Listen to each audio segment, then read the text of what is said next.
disebut terlambat ya memang ya harusnya dilakukan sebelum. Tapi setidaknya ini yang harus direspon adalah apresiasi bahwa pemerintah ada progres ya merespon data-data yang sangat real ini.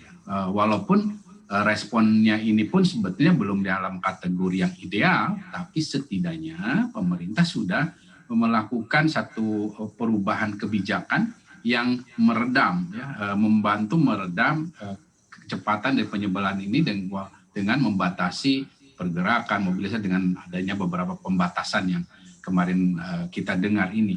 Namun harus diketahui bahwa PSBB ataupun pembatasan sosial ini sifatnya adalah strategi tambahan, Monika. Dan artinya kalau strategi tambahan ada yang disebut dengan strategi utama. Nah kembali kalau strategi utamanya ini dalam hal ini ya, testing, tracingnya, isolasi karantina tadi tidak dilakukan dengan memadai, jangan optimal dulu lah, memadai saja, maka ya PSBB-nya tidak akan efektif. Ya.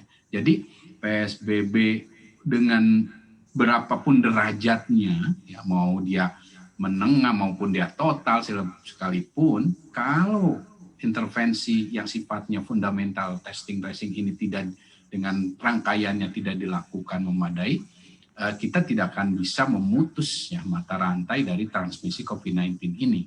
Jadi permasalahannya sekarang adalah PSBB yang dilakukan itu harus dilakukan dengan setara, ya artinya dan juga merata. Jadi setiap daerah yang walaupun tahap saat ini masih di semacam center-centernya lah, katakanlah Sororaya, Bandung Raya dan beberapa tempat yang dengan kota-kota satelitnya di Jawa, tentu ini akan jadi awal mula satu intervensi di 2 minggu pertama. Nanti kita evaluasi karena setidaknya namanya intervensi yang seperti lockdown ataupun pembatasan sosial seperti ini, efektivitasnya biasanya akan terasa setidaknya di 1 bulan. Setelah dilakukan minimal 1 bulan atau 1,5 bulan. Walaupun secara rata-rata di berbagai studi ya di 2 bulanan, 3 bulanan. Tapi setidaknya Indonesia, kalau saya lihat setidaknya perlu 1 bulan. Tapi itu pun harusnya dilakukan dalam derajat yang jauh lebih ketat dari ini. Tapi sementara ini kita lihat dulu lah 2 minggu ini, karena yang sekali lagi PR besar kita ini di 3T itu yang juga harus belum dilakukan dengan memadai, Monika.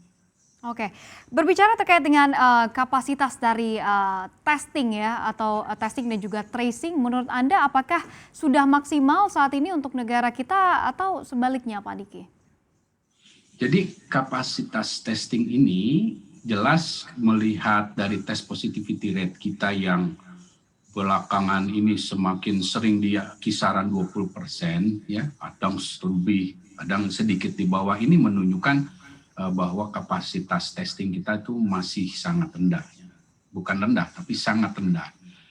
Yang ada pada kapasitas tes yang dilakukan saat ini itu sebetulnya adalah kapasitas yang harusnya dilakukan di level misalnya Provinsi Jawa Barat, Jawa Tengah, gitu. Bukan level nasional. Ya. Karena testing itu harus merujuk pada 2 rujukan atau indikator. Pertama, dia harus sesuai dengan skala populasi ini Indonesia, ya testing Indonesia jangan sama dengan Singapura gitu kan. Penduduk Singapura berapa, penduduk Indonesia udah 270-an juta gitu. Nah faktanya seringkali sama kita dengan Singapura. Nah inilah kenapa WHO mengeluarkan indikator yang 1 tes per 1.000 orang per minggu, itu minimal. Kedua, testing itu juga harus merujuk pada eskalasi dari pandeminya. Eskalasi pandeminya ini terlihat dari bahwa kalau dia tes itu dianggap cukup kalau tes positivity rate-nya itu minimal 5%.